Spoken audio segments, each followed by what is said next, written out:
أجمل فنانين الصف الأول الإعدادي. إن شاء الله النهاردة معانا منهج الترم الثاني، المنهج الجديد. هنشوف الفنان الجميل النحات آدم حنين، هنعرف عنه شوية معلومات جميلة جدا إن شاء الله هتكون مفيدة بالنسبة لكم، وعايزاكم تسمعوها إن انتوا فعلا بتكتسبوا معلومات جميلة عن فنان جميل جدا. يلا بينا نبدأ. الفنان آدم حنين ولد في مارس 1929 بالقاهرة. يعني اتولد فين يا ولاد؟ اتولد في القاهرة. التحق بمدرسة الفنون الجميلة. زمان كانت كلية الفنون الجميلة اسمها مدرسة الفنون الجميلة. كانت سنة كام؟ 1949. عاش آدم حنين في باريس 25 سنة مع زوجته، وبعد كده رجع لمصر عاش فيها باقي عمره.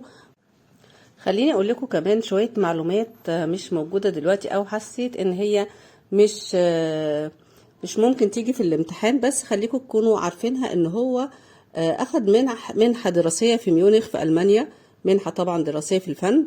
وزي ما قلنا ان هو عاش في باريس 25 سنة. اشتغل في وزارة الثقافة في ترميم تمثال ابو الهول.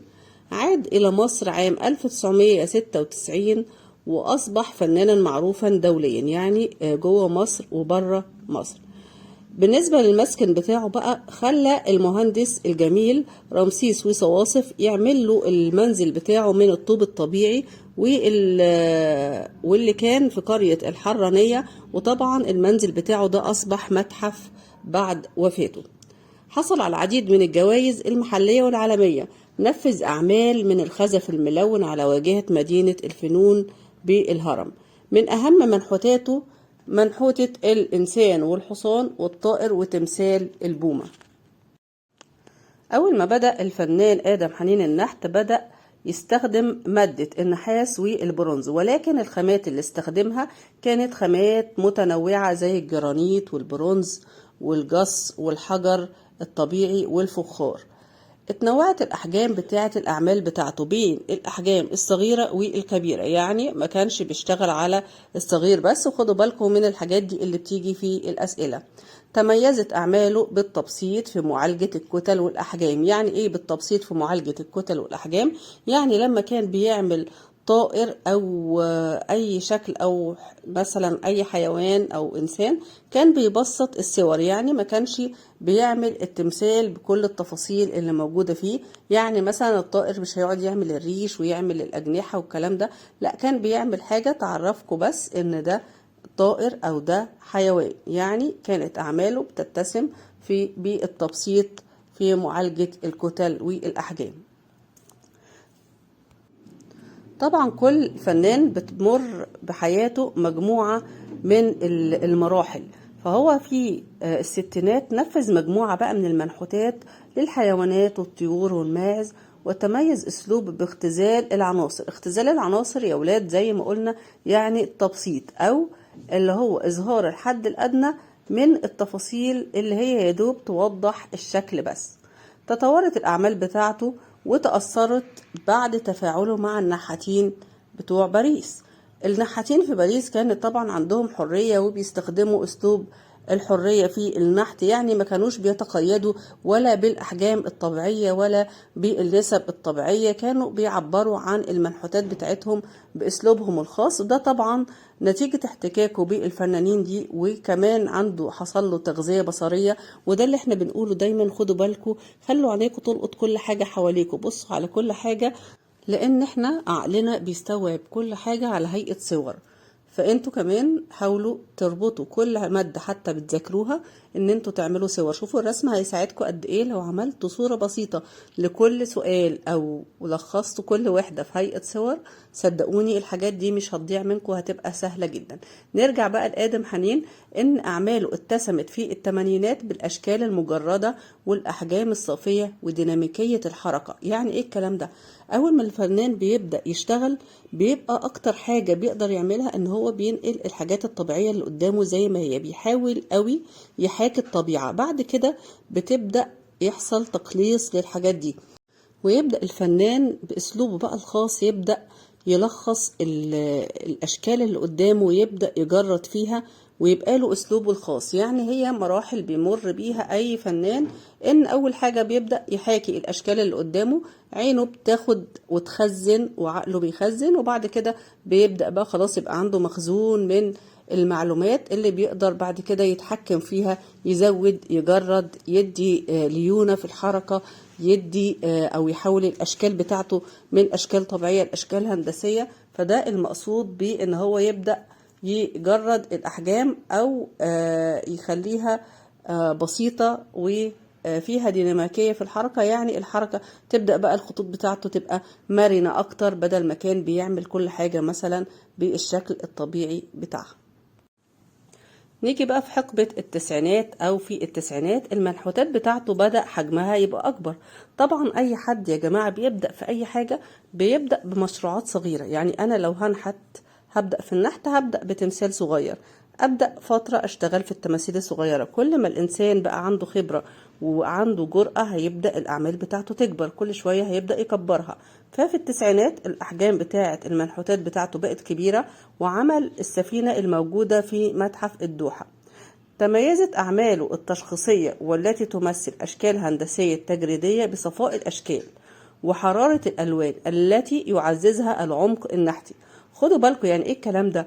لما بيكون الإنسان بيعرف ينحت فبيقدر يتعامل ويبقى عارف الظلال فين في المكان ده، ويقدر يميز الأشكال بتاعته في التظليل كمان أكتر، ويجسدها أكتر من ما يكون أصلا بيرسم بس. يعني العمق النحتي ده طبعا أو أسلوب النحت أثر عليه طبعا في الأشكال واللوحات اللي كان بيعملها، وتميزت بالأشكال وحرارة الألوان. يبقى اللوحات بتاعته تميزت بإيه؟ بصفاء الأشكال وحرارة الألوان. صور آدم حنين طبعا حياة المصريين في أوضاع كتير، وكمان استخدم المرأة أو من أهم التماثيل اللي عملها للمرأة تمثال الفلاحة وجيدة والطفلة زينب، وكذلك كوكب الشرق. طيب تعالوا بينا بقى ناخد المعلومات دي كلها في هيئة أسئلة علشان تكون سهلة بالنسبة لنا. ضع علامة صح أو علامة خطأ.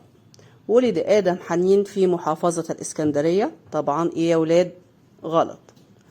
درس حنين في مدرسة الفنون الجميلة عام 1949. ها، برافو عليكم، الإجابة صحيحة.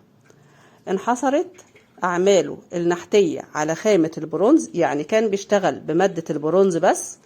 ها، مين هيجاوب السؤال ده؟ برافو عليكم، برافو. طبعا قلنا ان هو استخدم خامات كتير، منها البرونز والحجر الطبيعي والنحاس، يعني استخدم خامات كتيرة جدا اشتغل عليها. طيب السؤال اللي بعد كده، اتسمت منحوتاته بحرية التعبير النحتي بعد اختلاطه بفنانين أو بنحاتين باريس. طبعا صح. تميزت أعماله التشخيصية بصفاء الأشكال وحرارة الألوان ذات عمق نحتي. صح. لم يتناول حنين حياة المصريين في أعماله. ها، انتوا رأيكم ايه؟ برافو عليكم، أيوة تناول المصريين في أعماله. يبقى هنا الإجابة على السؤال ده خطأ.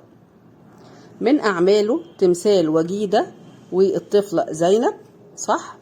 من أهم منحوتاته تمثال الحصان والإنسان والحصان والطائر. ها، الإجابة إيه يا ولاد؟ برافو عليكم، صح، الإجابة صح. انحصرت أحجام منحوتاته في الأحجام الصغيرة، يعني كان بيعمل كل التماثيل بتاعته في الحجم الصغير. مين هيجاوب السؤال ده؟ برافو عليكم، برافو. يبقى الأحجام بتاعة المنحوتات بتاعته اختلفت بين الكبير والصغير. يبقى السؤال ده الإجابة بتاعته خطأ. تميزت أعماله بحس تبسيطي في معالجة الكتل والأحجام. صح. تميزت أعماله بحس تبسيطي في معالجة الكتل والأحجام. صح.